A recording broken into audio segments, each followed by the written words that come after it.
Hi.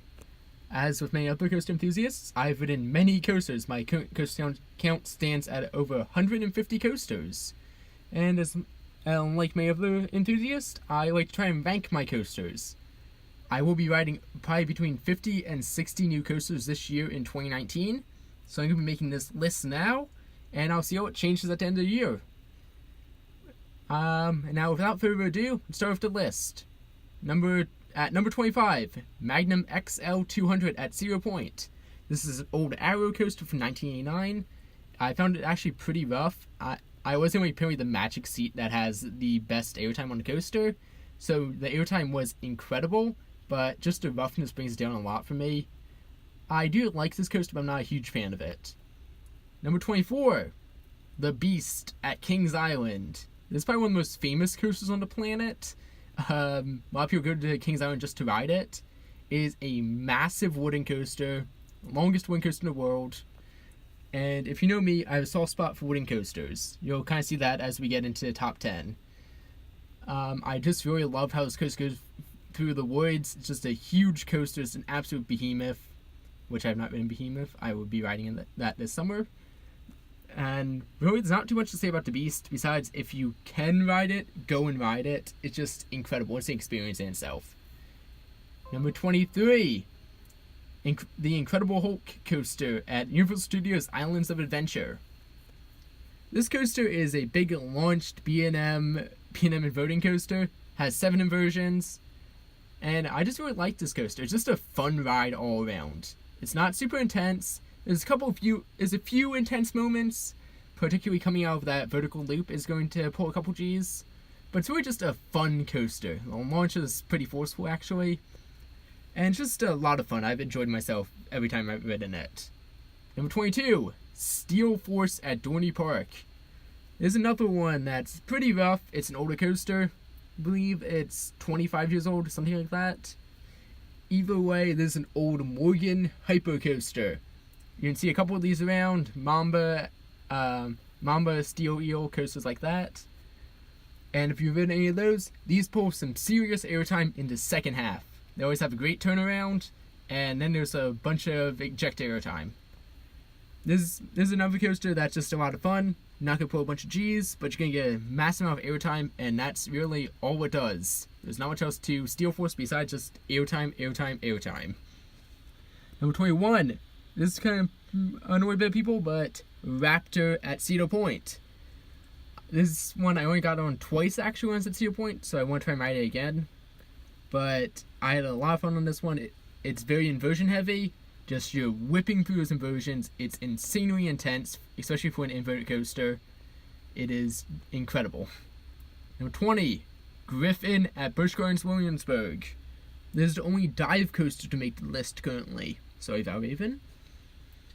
But this coaster just has some of the best thrill factor out there. Just when you're looking straight down a 210-foot drop, it's incredible. It's just so much fun. I was screaming and laughing my way through this entire coaster. 19, Nitro at Six Flags Great Adventure. This is another B&M hypercoaster. I have a few more of them on here. Actually, 2 more on here. But there's another one that's just airtime, airtime, airtime. The Helix is probably the only part where you can pull any serious G's, but still a lot of fun. Number 18, Fahrenheit at Hershey Park. This one is another inversion heavy one. It's an Intamin coaster, has a beyond vertical drop, which is pretty fun. You don't really expect it too much, but you get some great airtime over that drop.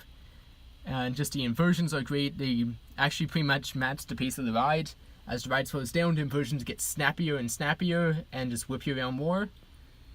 And that just makes Fahrenheit pretty good. It's actually one of my favorite Intamins. Number 17, another Hershey Park coaster. This is Lightning Racer. This is a GCI from 2000. This is probably the coaster I've ridden more than any other wooden coaster. It's not the coaster I've ridden most, but I've ridden this coaster a massive amount. It's a dueling GCI, and it is just incredible. You're going through some great airtime, just great turns, a couple tunnels, just all around a very fun coaster. Number 16, Intimidator at Carowinds. also known as Intimidator, which I did not experience too much actually, which is nice. This is a huge B&M Hyper, just borders the entire side of the park, has just a bunch of airtime hills, just back-to-back airtime. It's really fun. Unfortunately, I did not find it that intense actually, which kind of brought it down a bit for me. If it was more intense, it probably plays higher. But next up, 15, Banshee at Kings Island. This is almost my favorite inverted coaster. Very, very, very close. But this is the longest and fastest inverted coaster on the planet currently. And it will take you 7 inversions. But that last slow inversion is actually probably my favorite inversion on any coaster currently. I'll see if that changes at all. But Banshee, just really fun coaster. Next up, Storm Runner at Hershey Park. This is probably my favorite launch of any coaster. It's just insanely intense. The countdown's great. All around, Storm Runner is just a fantastic ride. Number 13, Afterburn at Carowinds. And here's my favorite inverted coaster, just because of how insanely intense this is. You're going underground, just flipping through some very tight inversions, just pulling serious G's throughout this entire coaster. It's just great. 12, Diamondback at Kings Island, my favorite hypercoaster. This one is just really good, just has some of the best airtime on a B&M Hyper in my opinion. Has a really good mix of turns and airtime hills. So you're getting great helixes, great overbank turns, while also just getting some great airtime. Number 11, Thunderhead at Dollywood. I fell in love with this coaster the first time I rode it. It just, big GCI, it just keeps on going and going and going. Has some of the best pacing I've ever seen on any coaster. Every time you feel like you're about to go into the brake runs, it just keeps going. It's just incredible. You're getting a great mix of airtime and turns once again. Number 10, Millennium Force at Cedar Point. I see a lot of hate for this coaster. I don't really get it. I know what people say it's overhyped. I did not find it to be overhyped at all. I actually really enjoyed it. It's in my top 10, obviously. I just think it gave some great airtime. Just really intense. Created some great turns. Just overall, a very fun ride. Number 9, another Giga coaster, Fury 325 at Carowinds. Oh boy, I'm gonna get some hate for this. Okay, this is a coaster that kind of meets that does not meet my qualifications for being good in both the front and back row. Because the first time I rode this coaster, rode in the back row, I was like, got off and that was it. That was Fury 325, the best coaster in the world. Then I rode in the front row and was blown away. Just incredible. One of my best experiences I've ever had. But overall, besides that, just great mix of turns. You get a couple airtime moments. It's mainly based on turns and just a feeling of speed. That's what Fury 325 does best.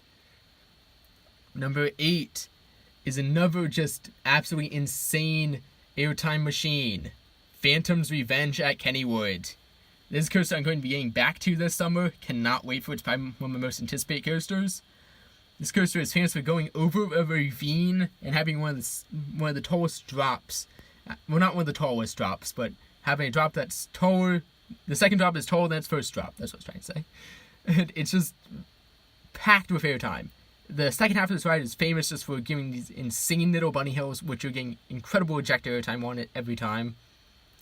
And first half, you're getting some great float airtime over the big hills, going in and out of the Wind Coaster Thunderbolt, which is putting some great head choppers, near miss elements, which is so much fun. Number 7, Twisted Timbers at King's Dominion. In case you can't tell me now, I love airtime. It's my favorite thing, and this coaster delivers on airtime. You're flying out of your seat. You're almost never in your seat, it feels like, on this coaster. I got about a dozen rides on it for last time I went, and I'm probably going to get at least a dozen more when I go this summer. I love this coaster so much. You're getting insane ejector airtime, insane float airtime viewpoints, and also a couple of really good inversions. Just overall, Twisted Timbers, great coaster. Number 6, Sky Rush at Hershey Park. Now, let's talk about Sky Rush a bit. I love this ride. I've ridden it more than any other coaster. Probably ridden it I've ridden it probably about 200 times if I had to guess. But this coaster is the most intense coaster on the planet in terms of airtime. That's plain and simple, the most intense on the planet in terms of airtime. You have some of the strongest ejector out there.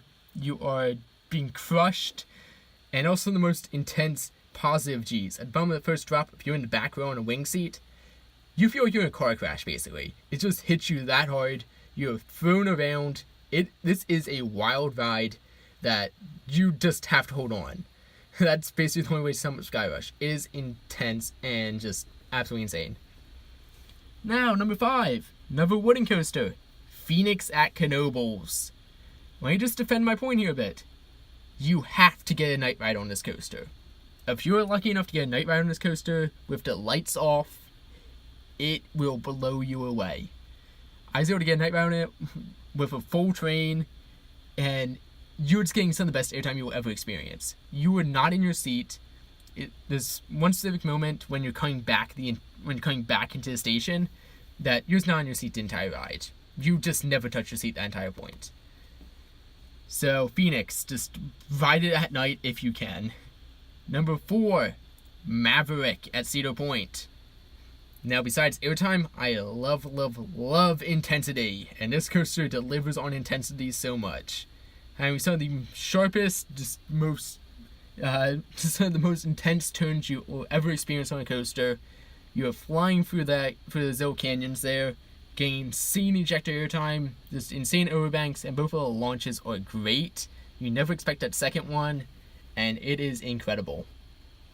Number 3, the final Giga to make this list. Intimidator 305 at King's Dominion. Wow. If you thought Maverick was intense, you need to go Intimidator, basically. It will blow you away. I have blacked out on it almost every time I've ridden it. It's one that's just back-to-back just intensity. The 5 Gs that pulls almost never lets up. You're just going around those turns at insane speeds. You're low to the ground. Not much airtime, but it makes up for it in everything else.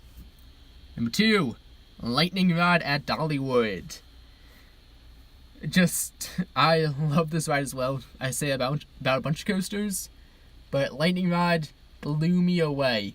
I went to this with incredibly high expectations, and it blew them out of the water completely. Just from that first launch to that view over the drop, just to going to mass amount of wave turns, airtime hills, just Lightning Rod does everything perfectly. Only part I have to complain about is it's kind of short, but it never lets up for about the minute you're on the ride. That quadruple down has to be single-handedly one of the best moments on any coaster.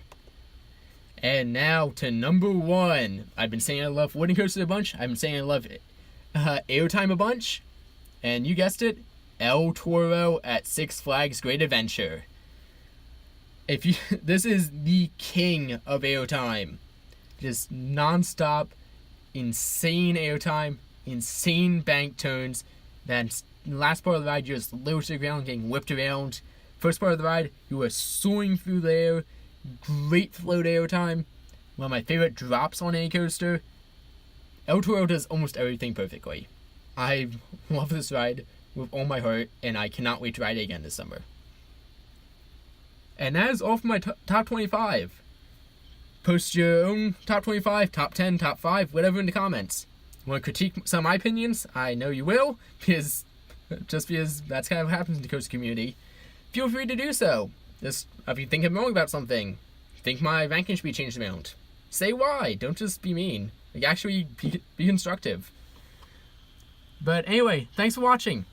Be sure to like and subscribe. I'll be doing a bunch more this summer.